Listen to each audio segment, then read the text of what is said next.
actual? What? You got a wine glass? You got a pop of wine up there? Jared brought in. Yeah. Wine glasses and you put warm in that. All right, that's cool. Yeah, so this is Reps and Specs. That's the name that we came up with. The thought behind the podcast. So one day I was just kind of at my house and thought of Jesse of, who's some other podcasts, because that's all I do is listen to podcasts, right? All day long where I'm working, different kinds from, Joe Rogan to even Theo Vaughn and different stuff. On the way down here, I was listening about something about nuclear attacks, but everyone's light weekend listening right there, buddy. yeah, it gets out of hand. I'll be honest with you. Half the time, I don't even know. Bad Friends. I enjoy that one as well. But yeah, I was just thinking. I enjoy podcasts. What else do I enjoy? And what's a new spin that I could put on it? So I started looking, and there's nothing really out there that has both my background as an engineer and then Jesse as a NFL agent. So I thought it'd be cool to just start conversations. Maybe we can try to get some guests and talk about, technology in sports, general passions that we have, businesses that are set up, that kind of stuff. So I'll kind of go over my background. So I'm a mechanical engineer. Known Jesse since grade school. He's a little bit older than me. He's an old-ass man. I'm 29. I'm actually younger. But yeah, mechanical engineer. Had a few kind of side spin-off stuff with Jesse with regards to different technologies that I've thought of. Always constantly thinking of new ideas. And for instance, Jesse and I had an idea for some sports padding that may result in something. Damn Guardian cap that we were just talking about beat us out in the health grant, but who knows what may came from that.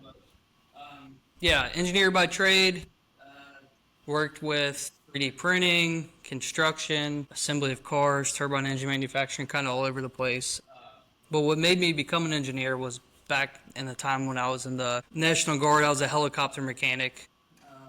Was always constantly having to reach behind engines to take them apart, not be able to see things. And basically at that point in time, I was 19 and okay, if any idiot can design this to where I can't even reach it, maybe I should be the guy that designs it. Yeah. And that's kind of my design path started off. But yeah, constant thinking of ideas. And like I said, working with Jesse, and thought this could be a cool opportunity to just generate more ideas and more conversation. So. Yeah, I'm excited about it.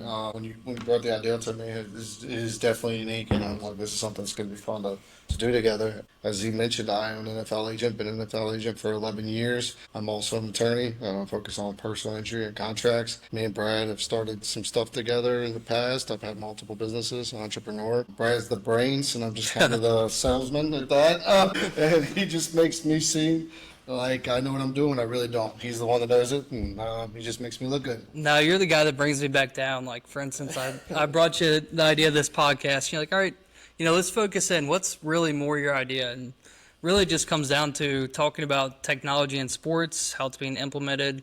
I can give my perspective on that. Hopefully we can get some cool guests on here and discuss that more.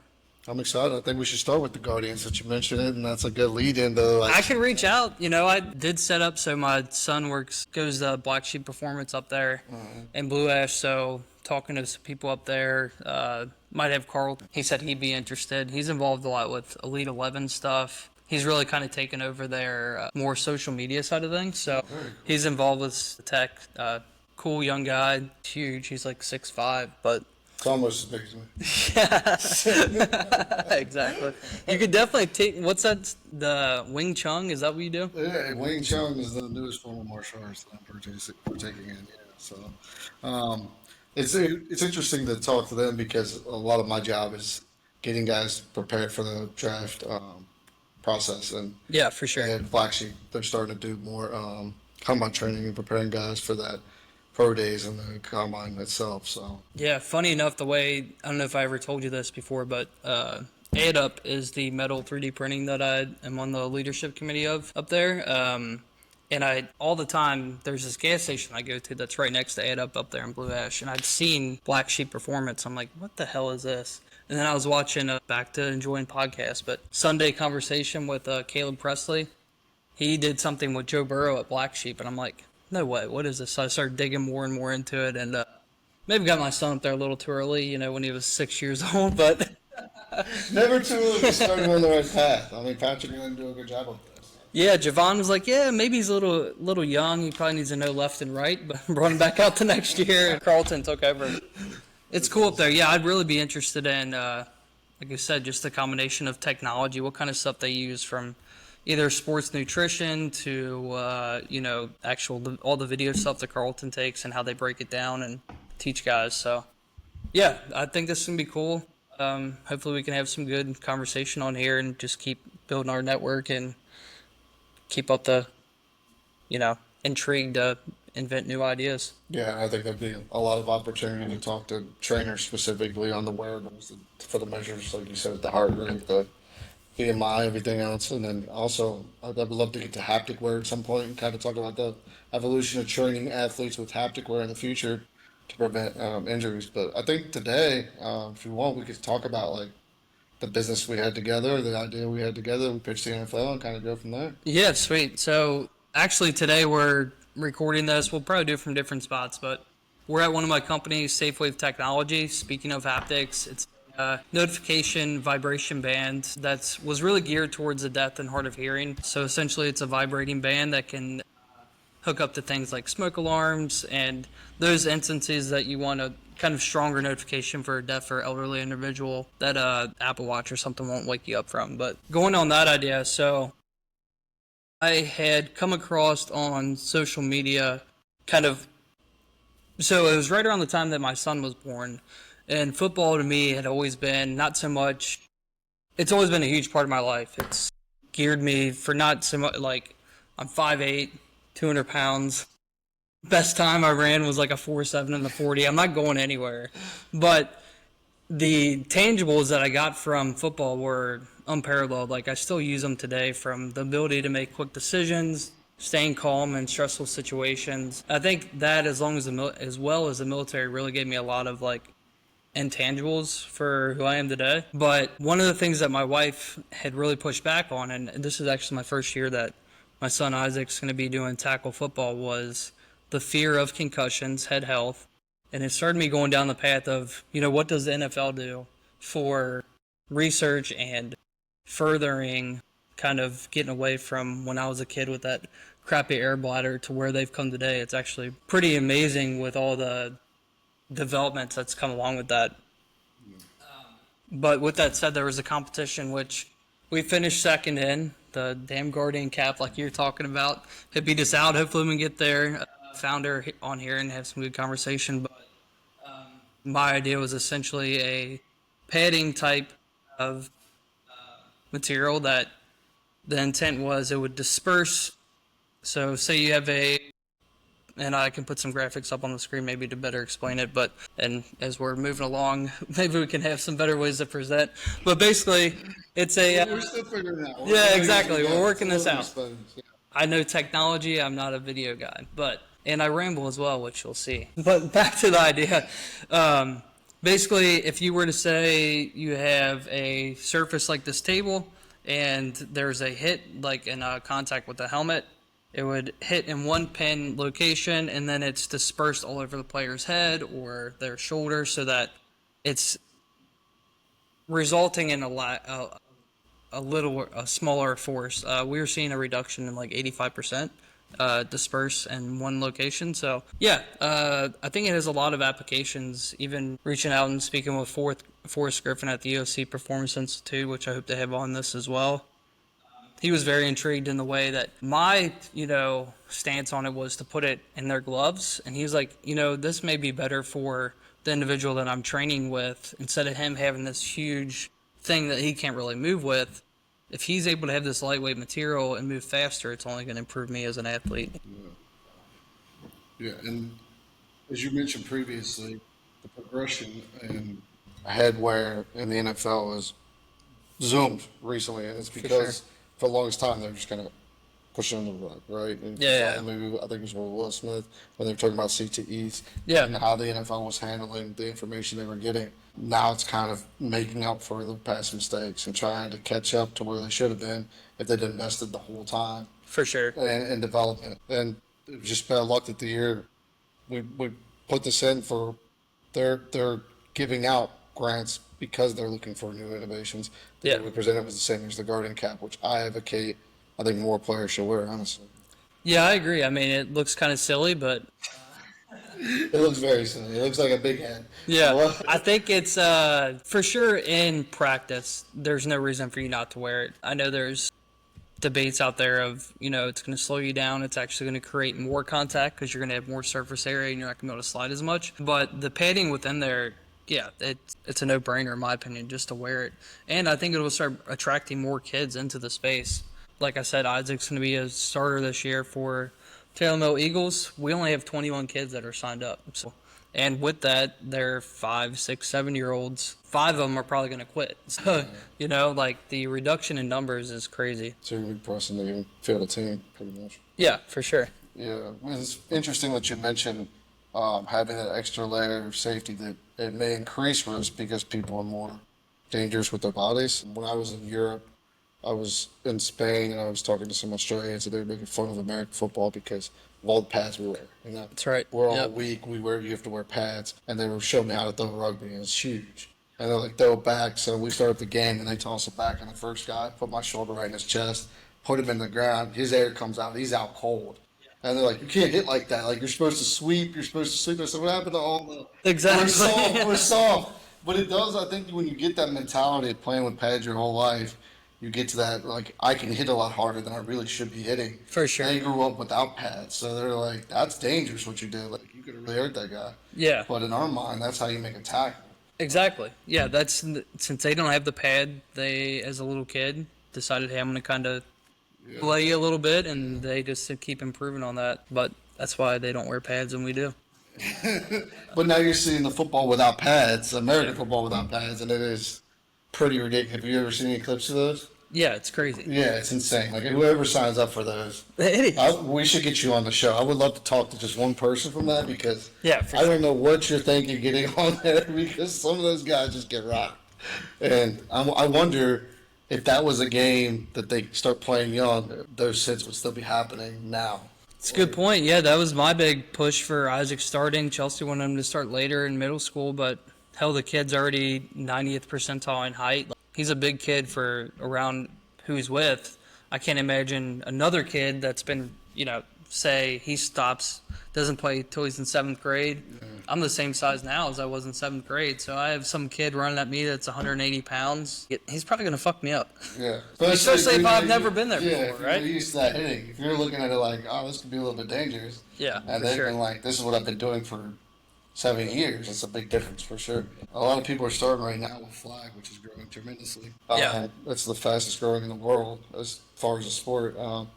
But it may Even more than power slap? I don't know what power slap is. You don't know what power slap is? No, am I missing on something here? Dana White started the power slap. Oh, yeah, the league Yeah, where you yeah. suck. I don't consider that a sport. That's I don't insane. know what That's that's just like a bunch- thumb wrestling. That's a bunch of idiots. I think it's clickbait, and that's why it's growing so quick because people got that short mindset of, all right, well, I can watch this guy for 7 seconds, but yeah. Back to flag. Yeah, Isaac loves flag. Yeah, it's a great way to start, but it's also like if you keep playing to what age? If other kids are playing tackle and they're playing flag, when they get there, what's that going to look like? Definitely.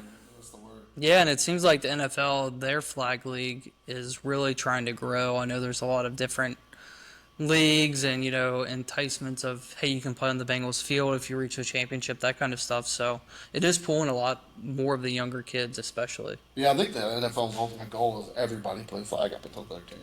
Really? Because then everybody's at 13 with the same mindset of, I haven't been hitting people this whole time. And they're going to go with a little more caution. Yeah. Then when they're starting at 7, 8, and just like kind of booming all the way up. So. Yeah, I mean, as long as the game doesn't change too much and always advocate for safety, I want the longer careers. Like, I want more Tom Brady's playing into their 40s and people that, I don't want the average running back career to be 2-3 years. Let's make it 7 or 8 and get some really badasses out there that get it better and better. Maybe it will work out. I don't know. The average running back career, that's more this interest in running backs, but I'm hoping that changes. Sure. The running back position just keeps getting diluted in the eyes of NFL owners each year. After the Eagles won it, I feel like you got to kind of reevaluate everything. Definitely. I mean, Saquon was, I don't know what I was watching. I think it was like Stephen Ridley on like Wes Welker's podcast or something like that. But he's like, yeah, we're compared right now to some of kickers as far as salary. It's wild. Yeah, kickers, punters. That's the longevity too. They feel like they're more of a specialist that's there for 3 years and Yeah. that's it. It's unbelievable to me. I think there's an evolution that could be made. That I would like to see happen, but I'm not gonna just announce on the spot. I'm hoping to like pitch it to some coach and Yeah. revolutionize sports in the future, but we'll see. I think Okay. we can move for the running back position and the fullback position, bring fullbacks back and make running backs relevant again. That's a good point. Yeah, then you increase the longevity. I mean, what is the only one right now is the. I'm sure there's more fullbacks, but really the only one I can think of is Janikowski or whatever, however you say his damn Yeah, name. the kid from 49. I even tried to. Johnska, whatever. It's, Yeah. and there's a lack of vowels in that one, but Yeah, the fullback position is like almost gone, and I think there's a position for him on the field. I kind of got away from the whole tech side of things though. So the Guardian side, Yeah, let's bring it back. Let's bring it back to that. I think the Colts running back is like the one he wears it a lot. Right? yeah. Outside of him, I can't think of a lot of guys that are actually wearing it in game, and it kind of surprises me. It seems like there's maybe one or two guys that you'll see at least last year each Sunday. It'll be surprising or interesting to see the uptick on that this year. I mean, it's the whole side of you got the younger kids that are safety mindset, and then you got Aaron Rodgers who's trying to rock that '90s helmet that's not even allowed anymore. Yeah, but that's a lot of drugs and a lot of time alone in the dark that I think makes those Yeah, decisions. what is it? I don't know how much of that's CTE and how much of that's just like. Well, he's got a handlebar mustache. He's got to be pretty, tough. You were mentioning previously, before we started this, Kuechly, Luke Kuechly. Yeah. So kind of explain that to me and everybody because it seemed like a pretty interesting concept. Yeah, so we were talking about Guardians. We were kind of, I was complaining a little bit of how they beat us in the head health grant. And I was like, and a cool one was what Luke Kuechly wore a lot. It was essentially mocking the same anatomy of a woodpecker. So you never see a woodpecker that gets concussions. And that's because their tongue actually wraps around the side of their neck through their skull and then back out their mouth. And what that does is, as they, this might make for a good short, but as they're like pecking into the tree, they're basically sticking their tongue out. And so when they stick their tongue out, it cuts off that brief second the blood supply. And what that does is it keeps the blood in their head so that it creates more cushion for their skull. But if that, kind of tourniquet type of design wasn't in place, as their head were to hit the tree, blood would rush out and then result in concussions. There's another one out there, and I think it's Rydell that's copying the same. And I think there's a lot to learn from studying kind of nature, but it's kind of modeling after the skull of a ram.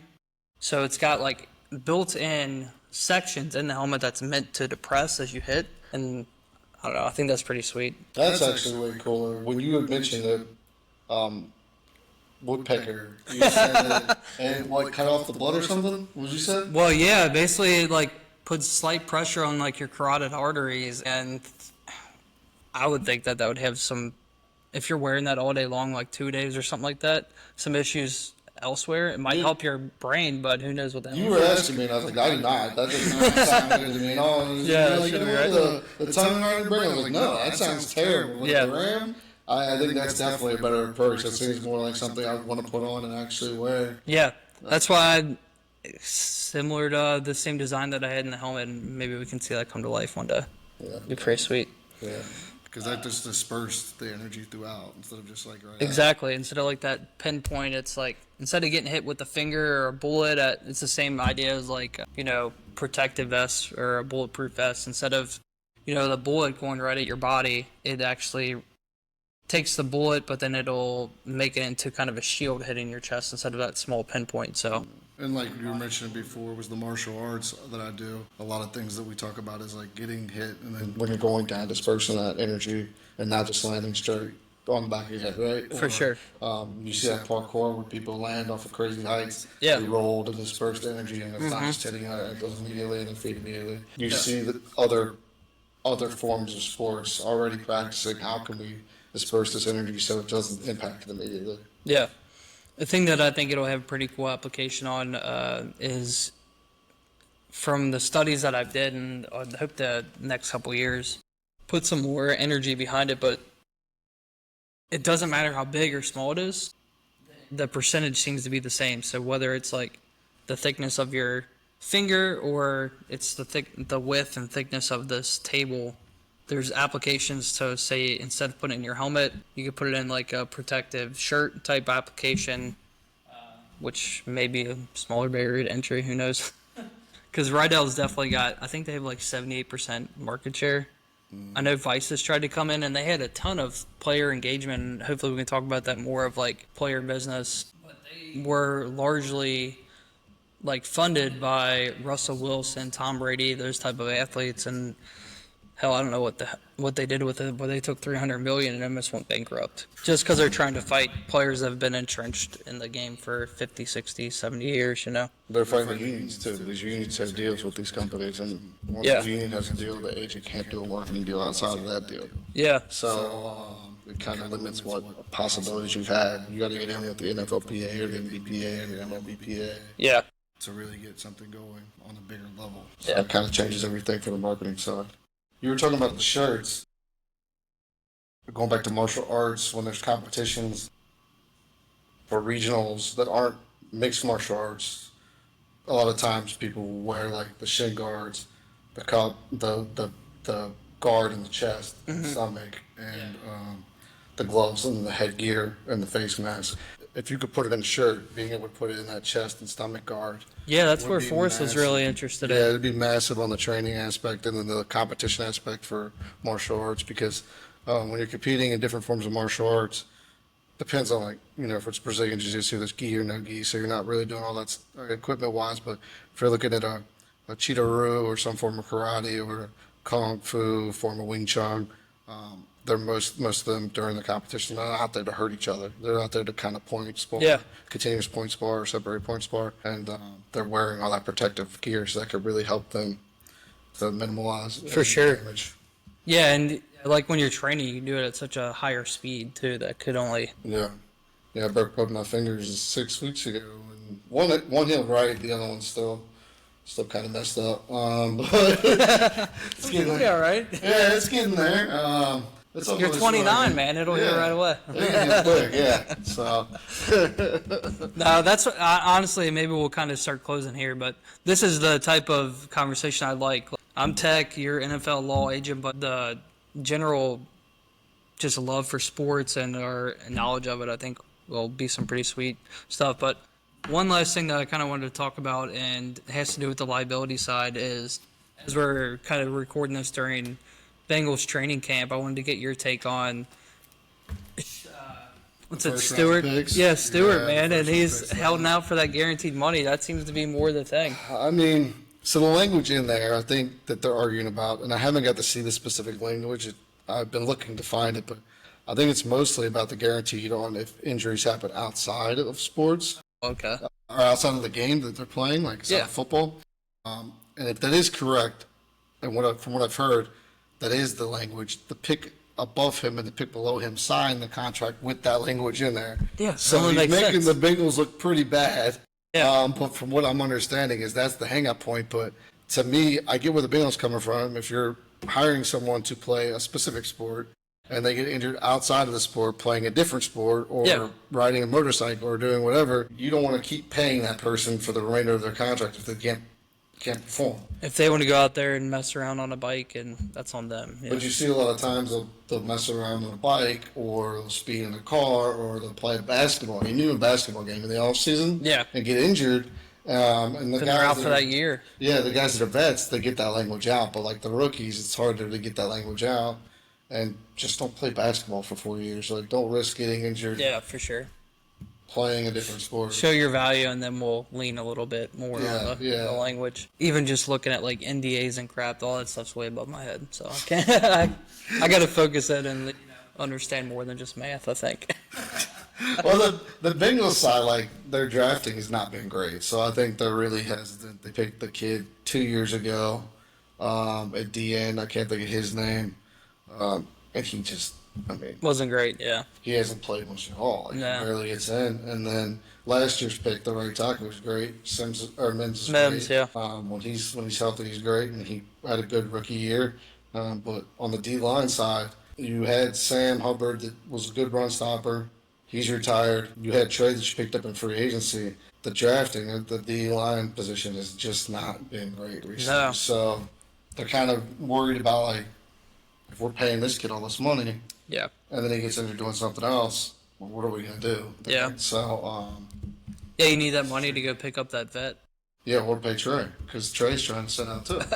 I saw, yeah, that's true.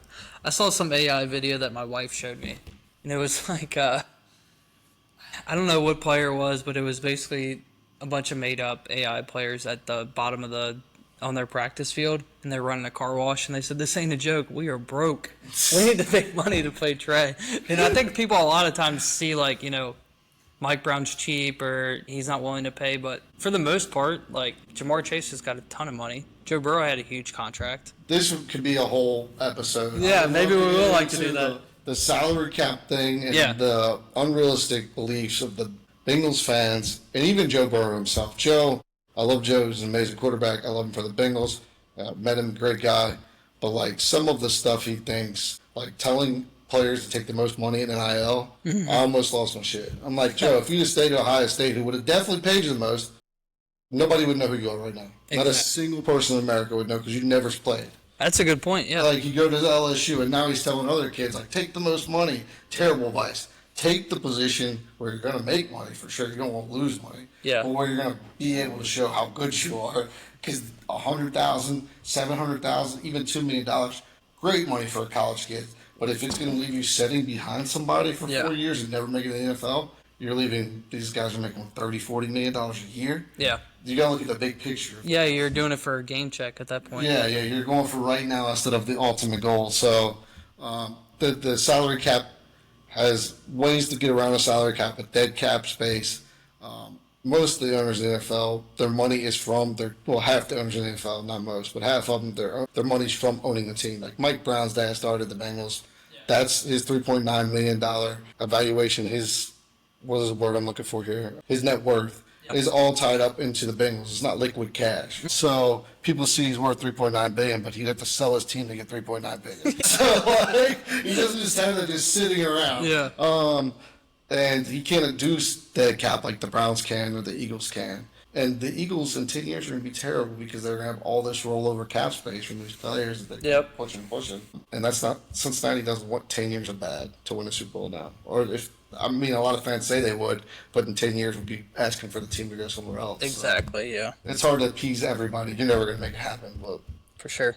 it's an intriguing situation. No, I want to get you riled up, man. Maybe next time we discuss, because I think we're at, I don't know. I've been having fun. We're probably like 45, 50 minutes in, but just to discuss NFL contracts and getting your side, like, I think this episode was more on me on tech, but getting on yours and kind of insider view on NFL would be sweet. Yeah, I'm definitely happy to do it. I love to talk about the contracts because Yeah, I could see the passion in you. yeah, there's a lot of stuff that people don't understand. A lot of set mounts.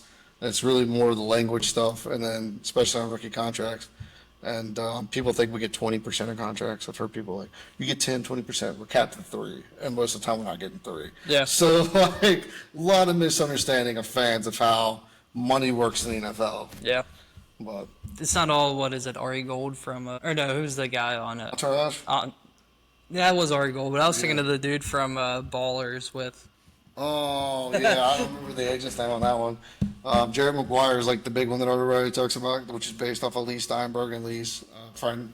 If you're watching Lee, Yeah. you did a lot Sweet. for me, so good guy. Awesome, man. Next time we'll get into your time with Lil Wayne and I don't know how much that has to do with tech. it's good. Like I said, man, this is gonna be a good conversation of just a bunch of our weird integration of different shit we do. I don't know how to even explain it. Like I said, the brains are just the guy talking like this. the good hair, man. The stud. All right. Awesome.